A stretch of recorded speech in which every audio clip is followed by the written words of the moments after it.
saya Zulfa Sana dengan NPM A1G024155.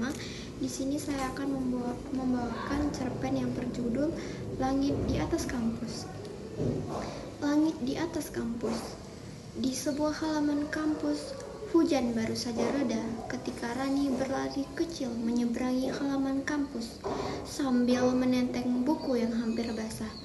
Lagi-lagi telat, gumamnya sambil mengusap ujung jaket yang basah. Di depan kelas sudah berdiri Vira dengan wajah masam. "Rani, kamu tuh ya, dosennya udah mulai dari tadi." Rani nyengir. "Aku kejebak hujan, Vir. Lagian kamu juga nggak nungguin aku." "Duh, kalau aku nungguin, kita berdua malah disuruh presentasi dadakan," jawab Vira, setengah kesal, setengah menahan tawa. Begitulah mereka setiap hari. Dua sahabat sejak ospek, berbeda karakter, tapi sulit dipisahkan. Vira yang disiplin dan teratur, Rani yang santai dan ceroboh. Tapi di balik perbedaan itu, mereka saling menguatkan. Saat Vira kelelahan karena kegiatan organisasi, Rani selalu siap menemaninya begadang mengerjakan laporan. Sebaliknya, ketika Rani mulai malas mengikuti kuliah pagi, Vira yang memaksa bangunkan dengan seruan dari depan kos. Persahabatan mereka penuh warna. Kadang diwarnai tawa sampai larut malam di kantin kampus. Kadang diisi diam-diaman karena kesalahpahaman sepele. Tapi bagi keduanya, bertengkar pun terasa seperti bagian kecil dari proses saling memahami. Suatu sore, setelah mata kuliah teori pendidikan selesai, mereka duduk di taman kampus. Daun-daun flamboyan berguguran di atas meja beton, tempat mereka bisa mengerjakan tugas. Angin sore bertiup lembut, menggoyangkan kelopak merah yang jatuh perlahan.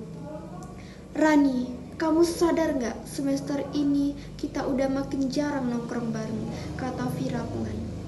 Rani terdiam sejenak. "Iya, aku sibuk bantuin kakakku jualan, kamu juga sibuk organisasi. Kadang aku kangen masa awal kuliah, kita ketawa tiap hari, makan mie instan bareng di kos kamu." Rani tersenyum samar. "Aku juga kangen, Vir, tapi kayaknya kita udah mulai punya dunia masing-masing ya." Vira menunduk. "Mungkin, tapi aku gak mau kehilangan kamu sebagai sahabat." Beberapa hari kemudian, Rani mendapat kabar buruk. Proyek kelompoknya gagal karena file tugas hilang dari laptopnya. Ia menangis di depan layar komputer, panik karena besok sudah harus dikumpulkan. Vira yang mendengar kabar itu langsung datang ke kosnya. "Udah, tenang dulu," kata Vira sambil menenangkan. "Kita kerjain bareng malam ini, aku bantu." Mereka bergadang semalaman. Rani beberapa kali hampir menyerah, tapi Vira tetap sabar membantunya sampai tugas selesai. Saat pagi datang, mata mereka sembab, tapi hati mereka lega. "Kalau kamu gak ada, aku mungkin udah nyerah," kata Rani lirih. "Kalau kamu nyerah, siapa yang aku marahin nanti?" jawab Vira sambil tertawa kecil. Namun suatu hari konflik kecil muncul. Vira kecewa karena Rani tidak hadir di rapat organisasi yang penting. Padahal sudah berjanji. "Kamu tuh gak bisa diandalkan, Ran," ujar Vira tajam. Rani menunduk. "Aku bukannya gak mau datang, aku harus bantu kakakku yang sakit." "Tapi kamu bisa kabarin aku kan?" Rani diam. Ucapan Vira menancap di hatinya. Sejak hari itu, keduanya jarang bicara.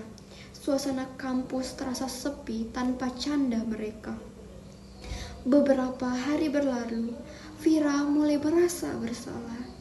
Ia baru tahu dari teman kos Rani bahwa Rani benar-benar sibuk mengurus kakaknya yang sakit. Rasa sesal menyelimuti dirinya. Akhirnya, Ia memutuskan datang ke kos Rani dengan membawa makanan dan secari kertas bertuliskan, "Maaf, aku salah paham. Aku kangen temanku." Rani membuka pintu dengan mata lelah, tapi senyum kecil muncul di wajahnya. Akhirnya, si ketua organisasi datang juga. Vira tertawa. "Kalau nggak aku yang datang, nanti kamu keburu punya sahabat yang baru." Mereka pun berpelukan. Air mata bercampur tawa menghapus jarak sempat yang ada. Waktu berjalan cepat. Kini mereka sudah di semester akhir. Kesibukan skripsi mulai menyita waktu, tapi keduanya masih sering saling menyemangati.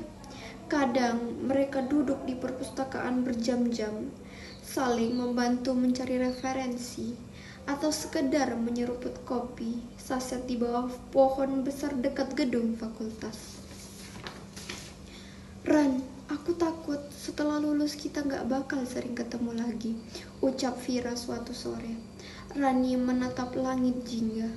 "Vir, langit di atas kampus ini bakal tetap sama, meski kita nanti udah jauh. Jadi setiap kamu kangen, lihat aja langit ya. Aku juga bakal ngelihat hal yang sama." Vira mengangguk pelan. "Janji ya, jangan lupa sama aku."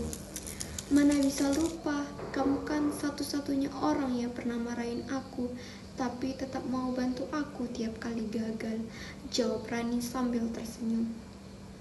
Beberapa bulan kemudian, hari wisuda pun tiba. Aula kampus dipenuhi toga hitam dan wajah bahagia. Rani dan Vira berdiri berdampingan, memegang buket bunga. "Kita berhasil juga, Vir," kata Rani, matanya berbinar.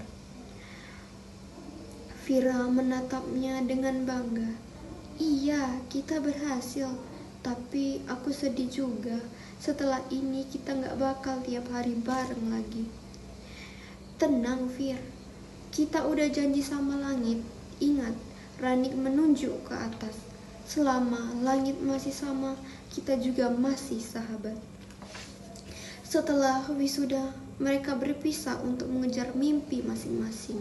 Vira diterima bekerja di luar kota, sedangkan Rani melanjutkan studi sambil membantu keluarganya.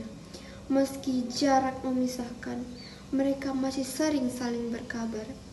Kadang video call di malam hari, tertawa menggenang masa-masa kampus yang penuh cerita. Beberapa minggu setelah wisuda, Rani kembali ke kampus untuk mengurus dokumen. Saat melangkah di koridor fakultas, kenangan demi kenangan muncul di kepalanya. Tawa Vira di kantin, wajah tegang saat ujian, dan kebiasaan mereka menulis pesan di papan mading kampus. Ia berhenti di depan taman, tempat dulu mereka sering duduk. Di sana, ia menulis di buku catatannya, "Persahabatan kita tumbuh di bawah langit yang sama. Walau kini kita berjalan di jalan berbeda, semoga arah kita tetap saling menatap." Sore itu pesan masuk ke ponsel Rani. "Ran, aku lagi lihat langit. Rasanya kayak balik ke taman kampus." Rani tersenyum.